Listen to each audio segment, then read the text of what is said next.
नमस्ते। हेलो मेरे दोस्तों, क्या हाल चाल है। उम्मीद करती हूँ आप सब लोग बढ़िया होंगे। और राइट और मेरे मैसेजेस के साथ आप कनेक्ट कर पा रहे हो। आप लोगों के कुछ एक आध कमेंट्स आता है, मुझे अच्छा लगता है देख करके।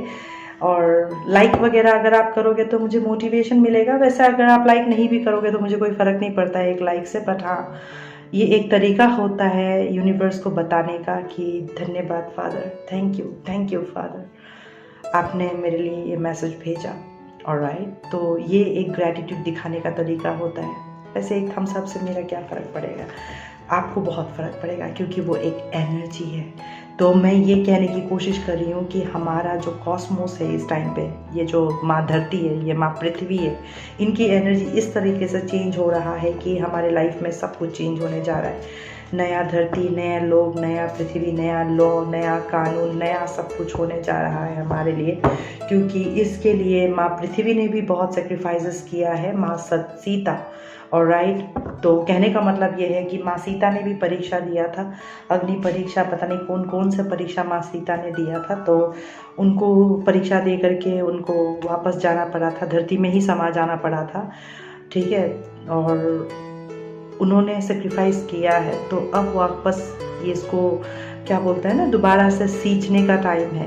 हो चुका, सेक्रीफाइसिंग गेम बहुत हो चुका। तो मेरा ये कहने का मतलब है कि आप में से बहुत लोग ऐसे हो जो बहुत सारे सेक्रीफाइसेस वगैरह करके आप ज़िंदगी में बहुत सारे चीज़ों को पीछे छोड़ के, ख़त्म करके, क्लोज करके, लेट गो करके, ऑलराइट, एंड करके आप न्यू अपॉर्चुनिटीज़ के तरफ बढ़े हो। इसके लिए बहुत सेक्रीफाइस आपको करना पड़ा है, बहुत तू में सुनना पड़ा है, बहुत वक्त लगा है आपको इसमें मूव करने के लिए। आपको ऐसा महसूस हुआ होगा कुछ कुछ वक्त पे जैसे मानो किसी ने आपको मिक्सर ग्राइंडर में बंद करके आपको चालू कर दिया होगा। आपको इस तरह से ट्रिगर्स और ट्रॉमास से गुजरना पड़ा है। I am really referring to traumas.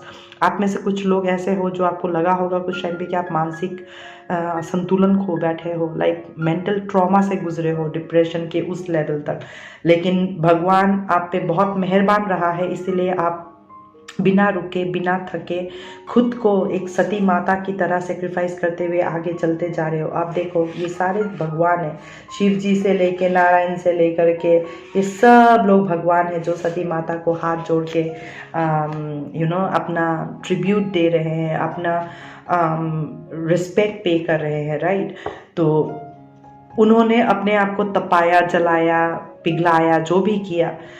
अब समझ में आ रहा है कि ये मैसेज क्यों आना था, और मैंने भी येलो ही पहना हुआ है। तो मेरा कहने का मतलब ये है कि आप लोगों ने भी अपने आप को तपाया है, जलाया है, स्वाहा किया है अपना बहुत सारे ऐसे एनर्जीज़ को, और उसके बाद जा कर के आप एक नया महसूस करने के लिए बहुत पॉजिटिव रहे हो, बहुत बहुत एफर्ट डाला है। मैं उन लोगों से बात कर रही हूँ जिन्होंने सच में बहुत एफर्ट डाला है कि बस भगवान किसी तरह से चल जाए। बिलीव रखा है आपने, वो फेथ भी रखा है। आप रुके नहीं, थके भी नहीं और हारे भी नहीं। लुक, एंजल ऑफ स्ट्रेंथ, माँ शक्ति आपके साथ हर वक्त रहा है। कि नहीं, I am not going to give up. मैं समझने की कोशिश करूँगी, मैं जानूंगी कि क्या हो रहा है मेरे साथ में। मैंने ऐसा कभी फील नहीं किया है, मेरे साथ में कभी ऐसा नहीं हुआ है। पहले मैं इस चीज़ को ऐसे नहीं देखती थी, अब मैं ऐसे देखने लगी हूँ। क्या हो रहा है मेरे साथ में।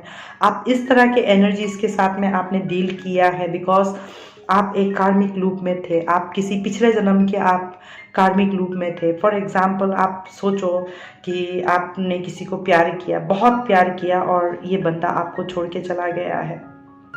हो सकता है पिछले जन्म में आपने इस बंदे के दिल के साथ खेला हो, इसलिए भगवान ने इस जन्म में इस कर्मा को इस तरह से ही पे ऑफ करने के लिए उस बंदे से आपका दिल तुड़वाया। मैं सिर्फ एक हाइपोथेटिकल बोल रही हूँ, क्योंकि कर्मा यही कहता है, ये कर्मा का कार्ड आया है। कर्मा यही कहता है हमारे साथ होता वही है जो हमने किया है, चाहे इस जन्म में जाने अनजाने हो, चाहे पिछले जन्म में जाने अनजाने। हम इस जन्म में क्या कर रहे हैं हमें नहीं पता। देख रहे हो, आपके अंदर इस तरह के दबे हुए एनर्जीज है जो खास के बाहर आना चाहता है। दबे हुए ऐसे सुर है जो बाहर आना चाहता है, रुकना नहीं चाहता है, थकना नहीं चाहता है, हारना नहीं चाहता है। वो सब कुछ करने के लिए तैयार है। तो कहने का मतलब ये है कि ये एक पॉजिटिव तरीके से भी हो सकता है, ये एक नेगेटिव तरीके से ऑब्सेसिव एनर्जी भी हो सकता है। लेकिन जहाँ तक मैं देख पा रही हूँ ऑब्सेसिव एनर्जीज में ये दोनों कार्ड, एक तो जल रहा है और दूसरा ये आपका रिलीज डेथ कार्ड है। तो मतलब ये है कि आप कितना भी ऑब्सेसिवनेस दिखा दो, कितना भी आप अपना एग्रेशन दिखा लो, ये लेकिन बहुत मतलब हर तरीके से सटल तरीके से ये दी एंड ही होगा। मतलब आप एक ऐसे कार्मिक साइकिल में हो जिसके वजह से आप इतना ज़्यादा ओवरवेलमिंग एक्सपीरियंसेस से आप गुजरे हो। तो अभी मेरे को ये दिखाई दे रहा है कि आप ये साइकिल क्लोज कर रहे हो अपने लाइफ में। आपने पूरा स्ट्रेंथ दिखाया अपना बहुत पॉजिटिव देखो, all of a sudden I am started to choke, alright. तो मुझे सच में ऐसा लग रहा है कि आपके अंदर दबे हुए बहुत ऐसे राज हो सकते हैं, दबे हुए ऐसे आवाज हो सकते हैं। से फॉर एग्जाम्पल राधा कृष्णा आया है, पुरुष और प्रकृति। मतलब आप किसी रिश्ते को लेकर के किसी से आप कुछ बात करना चाह रहे हो, सोच रहे हो, विचार कर रहे हो, मतलब आप कहना चाहते हो लेकिन आप कह नहीं पा रहे हो, यू फील चोक। जैसे मानो आप चीख चीख के चिल्ला चिल्ला के मतलब आप भोपू बजा करके किसी को कुछ सच बोलना चाहते हो, आप सच देख रहे हो। लुक, क्योंकि मुझे ये दिखाई दे रहा है, ये देखा है आपने, एक भोपू है हाथ में, you know, look she is playing a trumpet and universe is asking you to do meditation and all right. आपको लिसन टू योर इंट्यूशन कहा जा रहा है और आप इंट्यूशन को तभी सुन सकते हो जब आप मेडिटेशन वगैरह करोगे। तो भगवान आपसे कह रहा है कि मेडिटेशन करो, उसी से ही आपको आंसर्स मिलेगा और उसी से ही आपको क्लियरेंस मिलेगा। आप लिसन करो, अपने इंट्यूशन को सुनो, अपने दिल की आवाज़ को सुनो, अपनी चेतना को सुनो। क्योंकि देखो आपको कवर एनर्जी ही मिला है, कवर कार्ड जब मिलता है तो इट्स अ डबल कंफर्मेशन कि आप अपने चेतना को इतना जागरूक रखो, इतना कॉन्शियस रहो, अपने कंसाइंस का सुनो कि आप गलत कर भी ना पाओ सपने में भी। It's more like this. और ये हूटर आपके अंदर बजता रहेगा। जैसे फॉर एग्जाम्पल होता है ना, फटाक से हमने किसी पे रिटालिएशन करके हमने थ्रो कर दिया टेंट्रम, लेकिन बाद में बुरा किया यार, गलत किया, यू नो। ये जो रियलाइजेशन होता है ना, ये रियलाइजेशन ही हमें अगला पाप करने से मना करता है। लेकिन अगर आपने बोला और फिर आकर के अंदर आकर के क्या समझता है उसने आपको, इसने क्या ऐसा किया, ऐसा किया, ऐसा किया, आप ऐसे हो ना, आप इसको एनर्जी दे रहे हो कि तू और बढ़, तो उसमें तो आप ही चलोगे ना बच्चा। तो मुझे ऐसा लग रहा है कि आप इस एनर्जी से डील कर चुके हो, इसलिए आप जले भी हो। इस जलने में आपने स्वाहा भी किया है। तो कहते हैं ना, जब कुंदन जब बहुत ज्यादा जलता है, नहीं क्या बोलते हैं, सोना जब जलता है बहुत ज्यादा तो ही वो कुंदन बन करके निकलता है। तो आप भी वही हो, उसी को ही कहते हैं Phoenix rising from its own ashes. मतलब जब वो माइथोलॉजिकल बर्ड जो आपने ही उसके अंदर जल करके, ये जब जल जाती है ना, जब आप जल जाते हो, आपका ओल्ड सेल्फ जब जल जाता है, तब भी अगर कुछ बच जाता है तो वो होता है राख। उसी राख से जन्म लेता है वो अवतार जो दुनिया में कुछ बदलने के लिए आया है। इसीलिए भगवान कभी जन्म नहीं लेते, भगवान का अवतरण होता है। अवतरण का मतलब वो किसी के भी अंदर जन्म ले सकता है। जैसे फॉर एग्जाम्पल बागेश्वर धाम सरकार, ठीक है ना, वो जो भाई है उसके अंदर हनुमान जी का साक्षात्कार है, उसको कुछ भी नहीं कर सकता है, वो उसके चेहरे पे वो है। समझ में आ रहा है मेरा कहने का मतलब भगवान उसके ध्यान साधना ऐसे रहे होंगे छोटे से उम्र से कि भगवान उनके अंदर अवतरण लिया है। उसी अवतरण को ही phoenix rising from its own ashes कहता है, जो मूवमेंट लाने के लिए भगवान धरती पे उतारता है। यदा यदा हि धर्मस्य ग्लानिर्भवति भारत अभ्युत्थान धर्मस्य तदात्मानं सृजाम्यहम् परित्रणाय साधूनां विनाशाय च दुष्कृतां धर्म संस्थापनार्थाय संभवामि युगे युगे। जब तक हम धर्म देखते रहेंगे अधर्म होते हुए, तब तक भगवान अवतार लेते हैं, ये शास्त्र कहता है। तो माधव अवतार लिया है उसके रूप में। हनु भैया, घनु भैया, ये सब कितने देवी देवता अब सब किस किस के अंदर से अवतारित होंगे आपको नहीं पता, ठीक है। कोई आप में से देखने वाला योगिनी हो सकता है, जैसे मैं योगिनी हूँ, 64 योगिनियों में मैं हूँ, ऑलराइट, इस तरह से आपको एनर्जी समझ में आएगा, कहने का मतलब। तो देवी देवता ये सब अब अवतार लेने जा रहे हैं, क्योंकि बदलने जा रहे हैं, इसलिए आपको दुनिया में भी बहुत कुछ बदलाव दिखाई देगा। बिकॉज भारत माता की जय, ये दुनिया में एक इंडिया ही है जो भारत माता का उसमें है, पोजीशन में है, शेप में है, ठीक है ना। यही है जो आपका पूरा ग्लोब को, पूरा प्लेनेट अर्थ को, एक इंडिया का एनर्जी ही है जो बचा के रख सकता है। ये और बात है कि हमें कुछ नहीं समझा जाता है। तो कहने का मतलब ये है कि जब हर घर जागेगा, जब ये हर मंदिर जागेगा, हर कोई अपने आप को सनातन मानेगा, चाहे वो कोई भी धर्म जात का हो। सनातन कोई धर्म नहीं है, इंसानियत से बड़ा धर्म कुछ भी नहीं है, और इंसानियत के धर्म को ही सनातन धर्म कहा जाता है। ऑलराइट, सनातन धर्म का मतलब हिंदू नहीं होता है। A Muslim can be a Sanatan, a Christian can be a Sanatan, because the one who understand humanity, that is true Sanatan। मतलब मैं इंसान होके एक इंसान से दूसरे इंसान की भावनाओं को समझ रही हूँ, मैं एक इंसान होके नहीं बोलने वाले चीज़ों का भी भावनाओं को समझ रही हूँ।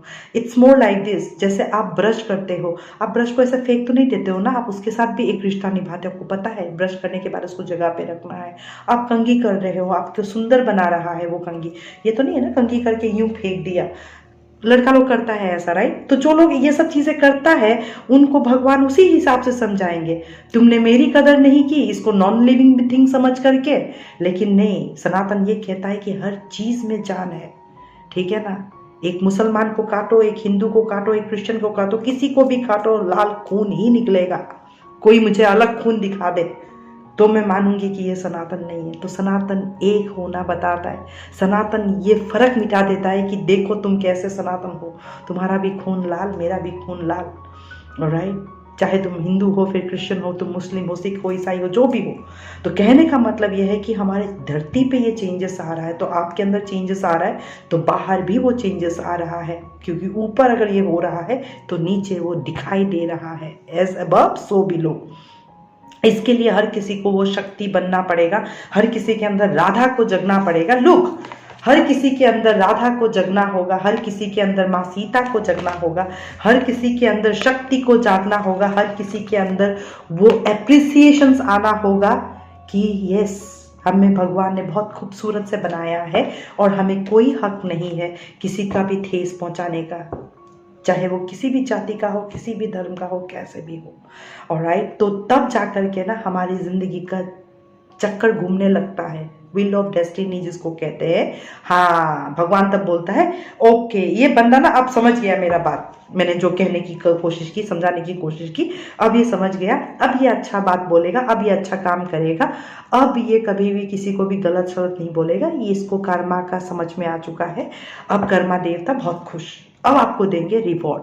This is how it takes place, ठीक है ना। आप 4 बार आगे जाओगे, अनडाउटेडली आप 15 बार पीछे ही गिरोगे, फिर भी परसिवियर थ्रू। एडवर्स सिचुएशन को ही कहते हैं जिंदगी जीने का तरीका, इसीलिए लाइफ लाइन ऐसा ऐसे है। स्ट्रेट लाइन का मतलब होता है हम मर चुके हैं, ऐसा ऐसा लाइन ही हमें कहता है कि हम जिंदा है। तो कहने का मतलब ये है कि आप पॉजिटिव रहो, अपने आप को अप्रिशिएट करो, किसी के वो नीचा दिखाने की ज़रूरत नहीं, किसी के सामने में खुद को ऊंचा दिखाने की ज़रूरत नहीं है। सच को कोई वैलिडेशन की ज़रूरत नहीं होती है। तो अगर आप अपना ट्रूथ जानते हो तो फिर आपको काहे का वैलिडेशन, और किसी लिए आपको किसी से अप्रूवल चाहिए, किसी से आपको क्यों ज़बरदस्ती भीख मांग करके प्यार चाहिए। आप जो हो रहो ना वैसे, ठीक है ना। आप लेट गो करो जिसकी ज़रूरत नहीं है, जो आपको रिस्पेक्ट नहीं कर पा रहे हैं, आपको वो सही डिजर्विंग मान सम्मान नहीं दे पा रहे, आपको कोई कुछ समझ ही नहीं रहा है, तो लेट गो करो। आप अपने लाइफ में अग्रसर होकर के आगे मूव ऑन करो। समझ में आ रहा है। और आप उसी तरह से ही आप साइकिल क्लोज कर सकते हो। और मैं ये देख पा रही हूँ कि आप लोगों को इसका ज्ञान मिलेगा। जो भी बातें मैं कह रही हूँ अभी तक अगर आप समझ नहीं पा रहे थे, अब आपके चक्षु खोलेंगे, अब आपके अंडरस्टैंडिंग बढ़ेगा। और इस अंडरस्टैंडिंग के बढ़ने से आप बहुत आसानी से अपने स्पिरिचुअल जर्नी में आगे बढ़ते हुए, आप हर साइकिल को क्लोज करते हुए एक राइट पार्टनर के साथ एक राइट टाइम पे आप अलाइन हो ही जाओगे। बट इस अलाइनमेंट से पहले आपका हील होना बहुत ज़रूरत है। ऑलराइट, क्योंकि अभी आप डेथ एंड ट्रांसफॉर्मेशन से गुजर रहे हो। तो डेथ और ट्रांसफॉर्मेशन से गुजर के आपको हील होना बहुत ज़रूरी है, काम और कंपोज होना बहुत ज़रूरी है, तब जाकर के आप इस एनर्जी पे पहुंचोगे जहाँ पे आपको लगेगा कि यस मैं अब उस एनर्जी पे आ गई हूँ, मैं जानती हूँ मैं कौन हूँ, मेरा वर्थ क्या है, और राइट, और मुझे किसी वैलिडेशन की ज़रूरत नहीं है। तब एक बंदा ऐसा आता है जिस बंदे को भी किसी वैलिडेशन की ज़रूरत नहीं है, वो जानता है वो क्या है, वो आप जो हो जैसे हो आपको वो वैसे ही एक्सेप्ट करता है, क्योंकि आप खुद तैयार हो, जो हो जैसे हो खुद को एक्सेप्ट कर रहे हो। तो आपके पास में भी वही एनर्जी आएगा जो वो जानता है वो खुद कैसा है और वो कैसा नहीं है, उसके लिए क्या सही है क्या नहीं है। किसी को कुछ सिखाने की फिर ज़रूरत नहीं होती है, क्योंकि आपने खुद वो ज्ञान पा लिया है, आपने खुद उस साइकिल को क्लोज किया है, उस लेसन को लर्न किया है। हम स्पिरिचुअल गाइड जो आते हैं टैरो कार्ड रीडिंग में, हम जो बोलते हैं ना लेसन क्लोज करना, ये सब सीखना, इन्हीं सब चीज़ों के बारे में हम बोलते हैं कि आप एक कार्मिक लूप में हो, आपको कुछ सीखना है, इन सब चीज़ों को सीख लोगे तो ऐसे ही आप साइकिल क्लोज करते हो। इस साइकिल को क्लोज करने के प्रोसेस में आपको खुद के वर्थ को पहचानना होता है, खुद के ओल्ड सेल्फ को किल करते हुए न्यू सेल्फ को जन्म देना होता है, और उस जन्म को देने के लिए आपको अपने पावर को कभी नहीं खोना होता है, आपके करुणामय दिल को कभी भी ब्लॉक नहीं करना होता है। You should have a compassionate heart, empathetic heart, sympathetic way of looking at things, empathetic way of welcoming people in to your life, क्योंकि आप बिलीव करते हो कि जैसे मैं भगवान का परमात्मा का अंश हूँ। तो आपको क्या लगता है, आप इमेजिन करो, क्या एक आप हिंदू हो, आप सनातन हो बोल करके ही आप भगवान के प्यारे हो, मतलब एक मुस्लिम बच्चा भगवान का प्यारा नहीं है? नहीं, ऐसा नहीं है बच्चा, ठीक है ना। यही सनातन है, यही शिव है, यही नारायण है, ठीक है ना। आप जाकर के कहीं पे भी कोई भी शास्त्र पुराण निकाल करके देख लो जहाँ पे शिव जी कहते हैं कि मैं हिंदू हूँ, या नारायण जी कहते हैं कि मैं हिंदू हूँ, या कृष्णा कहते हैं कि मैं हिंदू हूँ। और राइट, ये सबसे बड़ा मिथ है। तो मैं कहना ये चाहती हूँ कि वैदिक सनातन का मतलब ये है कि हम सब ह्यूमन है, हमें एक ह्यूमन हार्ट रखना चाहिए, ह्यूमैनिटी से बढ़कर के कोई धर्म नहीं होता है। ऑलराइट, तो मैं यही कहने की कोशिश कर रही हूँ कि आप ये समझने चाह रहे हो अपने पुराने सेल्फ को खोते हुए कि मैं जैसे खूबसूरत तरीके से बनी हूँ, अगर मैं अच्छी हूँ तो so do other person. It is just that कि वो बंदा आप एक्चुअली समझ नहीं पा रहा है।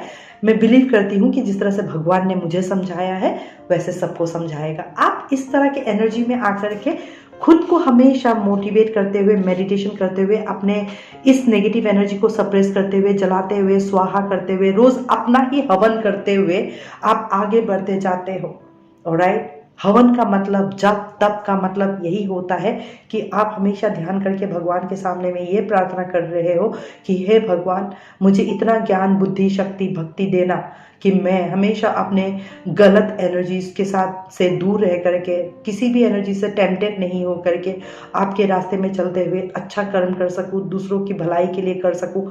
आपका प्रेयर्स वगैरह ऐसा होना चाहिए बच्चा, तो भगवान सुनेगा, तो भगवान आपके पास में मदद भेजेगा, तो आपके पास में भगवान हीलिंग भेजेगा, आपको वो देगा भगवान जिसके आप सही मायने में हकदार हो। यही सब होता है एफर्ट्स, और मैं यही देख रही हूँ कि आप जो पॉजिटिव रहे हो, आपको पॉजिटिव रहने का, आपको वो उन एफर्ट्स को देने के पीछे आपको भगवान बहुत सारे रिवॉर्ड्स वगैरह भी आपके लाइफ में देने जा रहे हैं, और बहुत जल्दी ये सारे चेंजेस आपके लाइफ में होने जा रहे हैं। ऑलराइट, उम्मीद करती हूँ मेरे मैसेजेस आपको समझ में आ गया होगा। अगले मुलाकात तक के लिए नमस्ते, शुभ रात्रि, शब आखिर, बाय बाय।